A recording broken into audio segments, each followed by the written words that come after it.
ቤተሰቦች እንዴት ናችሁ? እሁድ ቀን እንግዲህ ከኔ ጋር ዋሉ። ቤተሰቦቼ ውሎዬን ምን እንደሚመስል አስጎበኛችኋለሁ። ከኔ ጋር ሆኑ። በጣም አሪፍ ቀን ያሳለፍኩት እንግዲህ ቤተሰቦቼ ትወዱታላችሁ።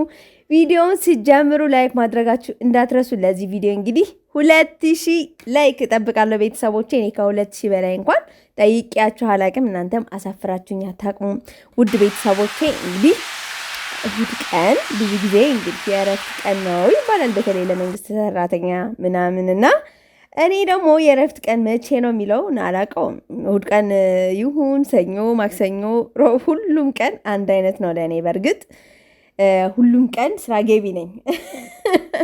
መቼም የቤት ከሆናችሁ ሁሉ ቀን ስራ ነው አይደለ? ልጆች ስታሳድጉ ልጆች ታጥባላችሁ፣ የልጆች ልብስ ታጥባላችሁ፣ ምግብ ትሰራላችሁ።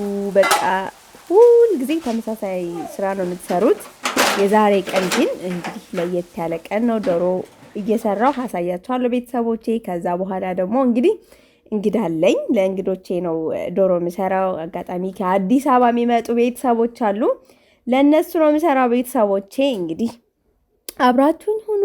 ኮሜንታችሁን ደግሞ እጠብቃለሁ ውድ ቤተሰቦቼ፣ ከስር እንድታስቀምጡልኝ እንደ ሁል ጊዜው እንግዲህ የምታበረታቱኝ እንደገና ደግሞ ይህንን አስተካኪ የምትሉኝ ቤተሰቦቼ ሁሌም እጠብቃቸዋለሁ። ውድ ቤተሰቦቼ፣ አክባሪዎቼ፣ የኔ ወዳጆች፣ የኔ ከፍታ የምትጠብቁ እህቶቼ፣ ወንድሞቼ ሁላችን እንግዲህ ጉዞ ወደ 50 ሺህ 30 ሺህ እየደረስን ነው። 50 ሺህ ይጠብቃለሁ ቤተሰቦቼ። ከዛ ቀጥሎ 100 ሺህ እንግዲህ 100 ሺህ በጉጉት እየጠበቅን ነው። እኔ ባይዘወይ 50 ሺህ ሳይሆን በጉጉት የምጠብቀው 100 ሺህ ነው። እንደነገርኳችሁ ከዚህ በፊት ቪዲዮን እንደዚህ ስነግራችሁ እንግዲህ ሰምታችሁኛል፣ አዳምጣችሁኛል። ያላዳመጣችሁ እንግዲህ ውድ ቤተሰቦቼ 100 ሺህ በጣም በትልቁ በጉጉት እና በሰርፕራይዝ ነው የምጠብቀው ያለሁት ቤተሰቦቼ። እና ሁላችሁም ሰብስክራይብ ያደረጋችሁ ቤተሰቦቼ ሰብስክራይብ አድርጉ እሺ። የደወል ምልክቷን በመንካት ሰብስክራይብ እያደረጋችሁ ሁሌ የምለቃቸው ቪዲዮዎችን ይደርሳችኋል። በተለይ ደግሞ የገጠር ልጆች ከሆናችሁ ውጭ ሀገር የምትኖሩ እህቶቼ፣ ወንድሞቼ ብዙ ጊዜ የገጠር ኑሯችሁ ትዝታችሁ እያቀረብኩ እገኛለሁ እና ቤተሰቦቼ እንግዲህ ቪዲዮን ደግሞ በብዛት እየወደዳችሁልኝ ነው፣ ብዙ ፍቅር እየለገሳችሁልኝ ነው። አሁን ደግሞ እንደገና ገጠር እንሄዳለን በቅርቡ። እዛ የተወሰነ ጊዜ እኖራለን። አላቅም፣ በዛም ልንቀር እንችላለን አላቅም። ምክንያቱም ገጠር ላይ በጣም ተመችቶናል። ብዙ ነገር ነው እየተመቸን ለልጆቼ ለእኔ ብትሉ። ምክንያቱም ልጆቼም ትምህርት አልጀመሩም፣ ገና ናቸው። እኛም ስራችን ዩቲዩብ ላይ ስለሆነ አሁን ላይ ለጊዜው ማለት ነው። እና እንግዲህ ገጠር ሂደን ደግሞ ያለውን ነገር እናሳያቸዋለን ቤተሰቦቼ። ገጠር ላይ ያለው የተፈጥሮ ነገር ሁሉንም ነገር እናስጎበኛችኋለን። ብዙ ሀሳቦች አሉን ገጠር ላይ የሚሰሩ። እናንተ ካበረታታችሁን፣ እናንተ ቪዲዮችን እስከ መጨረሻ ድረስ ካያችሁልን እንግዲህ እየሄድን እንሰራለን። ጥሩ ስራ እንድንሰራ ደግሞ የእናንተ እገዛ ያስፈልገናል። እገዛችሁ ምንድን ነው? ቪዲዮን ካልተመቻችሁ ራሱ ቤተሰቦቼ እንግዲህ ከፍታችሁ ብታስቀምጡልኝ ለእኔ ትልቅ እርዳታ ነው። ውድ ቤተሰቦቼ ሁሌ እንደምነግራችሁ የመዳም ቅመሞች ወዳጆቼ እንግዲህ እንደምታውቁት እኔም አረብ ሀገር ነበርኩ። አረብ ሀገር በነበርኩበት ሰዓት እንግዲህ እንደዚህ አይነት የቤት ስራዎች እንደዚህ እንደገና የገጠር አካባቢ ስራ የሚሰራ በጣም ነበር የምወደው ቤተሰቦቼ። በፍቅር ነበር የማየውና እናንተም ወዳችሁልኝ እንግዲህ እያያችሁልኝ ነው ውድ ቤተሰቦቼ። በጣም ነው የማመሰግነው። ለማንኛውም እንግዲህ ሽንኩርቴ ከታትፍ ያለው እሳት አያይዣለሁ በፈርኔሎ። እንጀራም እየጋገርኩ ነው ውድ ቤተሰቦቼ። እንግዲህ ሰዓት በስማም አሁን ላይ እንዴት እንደሚሮጥ ልነግራችሁ አልችልም። ማርያምን በጣም እኔ እንጃ፣ እኔ ጋር ብቻ ነው ግን ይሄ ሰዓት በጣም የሚሮጠው አላውቅም። በጣም እየገረመኝ ነው ያለው እና በቃ ጧት 12 ሰዓት እነሳለሁ። ትንሽ ቆይቼ 3 ሰዓት ተኩል ምናምን ሰዓት አየዋለሁ። መቼ ነው ሄደው? እንዴት ነው እዚህ ጋር የደረሰው ሰዓቱ? በጣም ነው የሚገርመኝ። ምክንያቱም አይታወቀኝም። ልጆች ጋር ስጫጫ አንዱን ስል ምናምን ሰዓት ሄዷል። እና ባይዘይ እንግዲህ አፋር አካባቢ ደርሰናል ብለውኛል። ወጡ ገና አልደረሰም። ቶሎ መፍጠን አለብኝ ግዴታ። ምክንያቱም የደከመ ሰው መጥቶ ሻወር ወስዶ ምናምን ምግብ ነው የሚፈልገው። ጉዞ እንግዲህ ከአዲስ አበባ አላማጣ ለመግባት ቢያንስ ከሌሊቱ 10 ሰዓት ተነስተው እኛ ጋር የሚደርሱት ከቀኑ 10 ሰዓት ነው። እንግዲህ 12 ሰዓት ጉዞ ተጉዞ ነው እኛ ጋር የሚደርሱትና በጣም ደክሟቸዋል። መንገድ ላይ ደግሞ በአፋር ስለሆነ የሚመጡት ብዙ ጊዜ ምግብ አይበሉም። ምሳ ሰዓት ምግቡ ብዙም ስለማይመቻቸው አይበሉምና ስለዚህ ቶሎ ቶሎ መድረስ አለብኝ ቤተሰቦቼ። እንግዲህ እኔ ደግሞ የዶሮ ቆዳ በጣም ነው የምወደው። እንደዚህ አድርጌዋለሁ። እንግዲህ ብዙዎቹ ለመፍጠን ቶሎ ላጥ ምናምን ያደርጉታል። እኔ ደግሞ ቢረፍድብኝ ራሱ ቆዳውን አልጥለውም። በጣም ነው የምወደው። ይጥመኛል በእውነት ከስጋው ከአጥንቱ በላይ እሱ በጣም ነው የሚጥመኝና አልጣልኩትም። እንዳጋጣሚ ሆኖ እንግዳዬ ደግሞ የምትወድ ስለሆነች እንግዲህ አሪፍ ወጥ እንሰራለን ብዬ ተስፋ አደርጋለሁ። ቤተሰቦቼ መቼም ዶሮ ሲሰራ በጣም ብዙ ሰዓት ነው የሚፈጀው አይደለ? እንግዲህ አሁን ሰዓቱ 6 ሰዓት ሆኗል። ካሁን በኋላ ስንት ሰዓት አለኝ መሰላችሁ? እንግዲህ 4 ሰዓት አለኝ። እንደገና ቡና ማፍላት ይኖርብኛል፣ ቤት ማዘጋጀት ይኖርብኛል። ብቻ የቡና ቁርስ ንፍሮ እንቀቅላለን ምናምን በቃ ብቻ ፋፋ አድርገን መጠበቅ አለብን ቤተሰቦቼ። ባይዘው ይሄ ዶሮ ትንሽ መንቸክ ያለ ነው። ለምንድን ነው አልገባኝም። ባይዘው ድርቅ ያለ ነው ቤተሰቦቼ። የአበሻ ዶሮ ነው። የአበሻ ዶሮ እኔ በጣም ነው የምወደው። ምክንያቱም ይሄ ስጋው ራሱ ቶሎ አይበስልም፣ ግን ደግሞ ጣዕሙ ይለያያል። እንደኔ ናችሁ ግን ቤተሰቦቼ? እኔ ባይዘው የአበሻ ዶሮ በጣም ነው የምወደው፣ ይጥመኛል። ያነኛው የሆነ ጨርቅ ጨርቅ ነገር ነው የሚለኝ። በብዛት ደግሞ አረብ ሀገር ሁናችሁ እንግዲህ ፍሬሽ ብዙም አይገኝም አይደለ? ታርዶ ከፍሪጅ ላይ ተቀምጦ ስለሚመጣ እዛ ሰለቸኝ መሰለኝ። ይመጣል ከዛ ልክ እንደ ኢትዮጵያ አይደለም አሰራሩ። ትንሽ አላቅም፣ አይመቸኝም።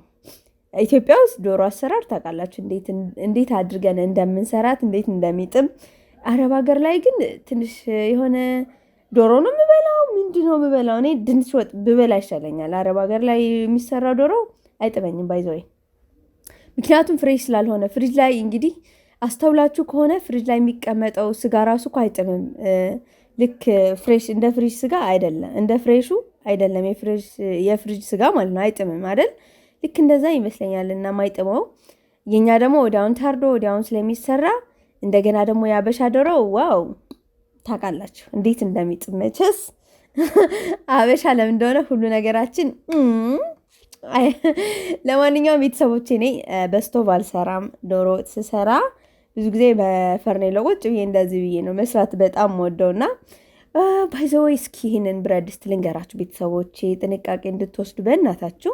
አንድ ወንድሜ እንግዲህ አሁን በቅርቡ 1 ወር ከምናምን ሆነውና ይህንን ድስት በጣም በኃይለኛ እንግዲህ ተዘግቶ ምናምን አይደለም የምትሰሩት ብዙ ጊዜ። ከዛ ቁሊት ስትሰሩ ራሱ አታቁላሉ ልክ እንደዚህ ምናምን አይደለም። ሁሉ ነገር አስገብታችሁ ምናምን የብረት ድስቱ ስም ትነግሩኛላችሁ ባይዘወይና ከዛ ዝግት አድርጋችሁ ሲያልቅ ነው ከፍታችሁ ምናምን የምትጠቀሙትና የዛኔ በምትከፍቱት ሰዓት እንፋሎቱ በጣም በኃይለኛ ወደ ላይ ስለሚወጣ ወደፊታችሁ ሊፈስ ይችላል እንፋሎቱና እናንተን በጣም ሊያበላሻችሁ ይችላል እሳቱና። በጣም ጥንቃቄ እንድትወስዱ ፈልጋለሁ። ማርያምን አደራ አደራ ቤተሰቦቼ። እንኳንም በዚህ ቪዲዮ አስታወስኩት ቤተሰቦቼ፣ አደራ አደራችሁን። ይህንን ብረት ድስት ስትጠቀሙ በጣም ትልቅ ጥንቃቄ መውሰድ አለባችሁ። ወንድሜ እግዚአብሔር ይመስገን እግዚአብሔር ነው የረዳን።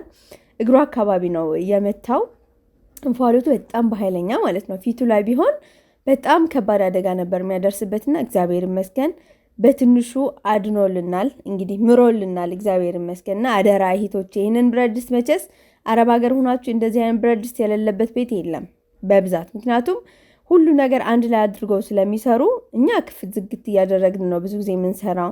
እነሱ ግን ሁሉ ነገር ያስገቡና ዝግት ታደርጉታል። መቼስ ክፈቹ ምናምን ትባላላችሁ አይደል? መዳማችሁ ብትሆን ራሱ መዳም ተጠንቀቂ እንደዚህ ያደርጋል። በተቻላችሁ መጠን ተጠንቀቁ አደራ ቤተሰቦች። ይህንን ብረት ድስት ስትጠቀሙ እሺ፣ አደራ ከቻላችሁ ባትጠቀሙት። ወይ በእምነቴዋ ስራ እየሰራው ነው ሻጥብሻለሁ እናት እና ተጠንቀቁ ቤተሰቦቼ እላችኋለሁ። እንግዲህ ይህንን ቪዲዮ ያያችሁ እስካሁን ድረስ ላይክ ያላደረጋችሁ ቤተሰቦቼ ላይክ አድርጉ በያቸው፣ ላይክ አድርጉ በያቸው። አንቺ እኮ ላይክ አድርጉ በያቸው፣ ላይክ አድርጉ በያቸው። በእምነቴዋ የኔ ፍቅር ወድሻለሁ። እሺ ለማንኛውም ቤተሰቦቼ ዶሮ ወጣችን ጨርሰናል። እንጀራዬን ጨርሻለሁ። እንግዲህ ቡናዬን ፈራርሻለሁ እንደምታዩት። እንግዲህ እንግዶቼ መጥተዋል። ሁሉ ነገር እግዚአብሔር ይመስገን ጨርሻለሁ። ባይዘው እንግዳ ሊመጣ ነው ሲባል እንደኔ የሚጨንቀው ሰው አለ ማለት የምፈልገው ነገር እስካላደረኩ ድረስ መጡ ሲባል ደስ አይለኝም። ማለት ሁሉ ነገር ጥንቅቅ አድርጌ ስጨርስ በጣም ደስ ይለኛል። ካልጨረስኩ ግን እንዴት እንደሚደብረኝ ልቤ እንዴት ተሰቅሎ እንደነበር ልነግራችሁ አልችልም ቤተሰቦቼ። ብቻ እግዚአብሔር ይመስገን ሁሉ ነገር ጨራርሻለሁ። ቡናዬ እንግዲህ እንደምታዩት ፍርሽርሽ አድርጌ በረንዳ ላይ ነው። ምክንያቱም ሰው ደክሞ ሲመጣ እንደዚህ በረንዳ ላይ ቡና ተፈልቶ ምናምን ሲያይ በጣም ነው ደስ የሚለው እና እንግዲህ እኔ ደግሞ በቆሎ ወዳለው ቤተሰቦቼ ሳር ምናምን የሌለው ቡና ደስ ስለማይለኝ በመሀል ገበያ ሄጄ ሳር ገዝቼ በቆሎ ገዝቼ እንደምታዩት በቆሎ እየቆላ ነው እንደምታዩኝ ቤተሰቦቼ። ገበያ ላይ ሄጄ ቪዲዮ መቅረጽ ፈልጌ ነበርና ግን በቃ አልቻልኩም። ፍጥንጥንጥን ሰዓቱ ሄደብኝ ነው የምላችሁ፣ ሮጠብኝ። አላውቅም ሰዓት አንዳንዴ መያዝ ትፈልጋላችሁ አይደል? መያዝ ብችል ኖሮ ዛሬ ቀን ነበር የሚይዘው ሰዓትና ግን አይቻልም። በእውነት ቢይዘው ደስ ይለኝ ነበር የዛሬ ቀን ሰዓት ማለት ነው። እና ባይዞች ስትቸኩሉ ደግሞ ምን ልበላችሁ ማትረሱት ነገር የለም። በስመ ስላሴ እንዴት እንደሚገርም ምንም ማረሳው ነገር አለ ብላችሁ ነው። በቃ ከቸኮላችሁ የባሰ ነው። የቸኮለች አፍሳ ለቀመች አይደል የሚባለው? ልክ እንደዛ ነው። ለማንኛውም የዛሬ ቀን ቡናዬ ተቀድቷል፣ ተጠጥቷል። የሚጠጣ ቡና ነው ያፈላሁት ለእንግዳ ስለሆነ ማለት ነው። ቤተሰቦቼ የሚጠጣ እንግዳ ነው የመጣብኝ። እንግዲህ ውድ ቤተሰቦቼ ውሎዬን በጣም እየወደዳችሁት ስለሆነ እጅግ አድርጌ አመሰግናለሁ። እኔ ደግሞ በጣም ነው የምወዳችሁ። ለእኔ ያላችሁ ክብር፣ ለእኔ ያላችሁ ፍቅር እኔ ምንም ሳላደርግላችሁ በጣም ነው የሚገርመኝና ቤተሰቦቼ እኔ ደግሞ በጣም ነው የምወዳችሁ።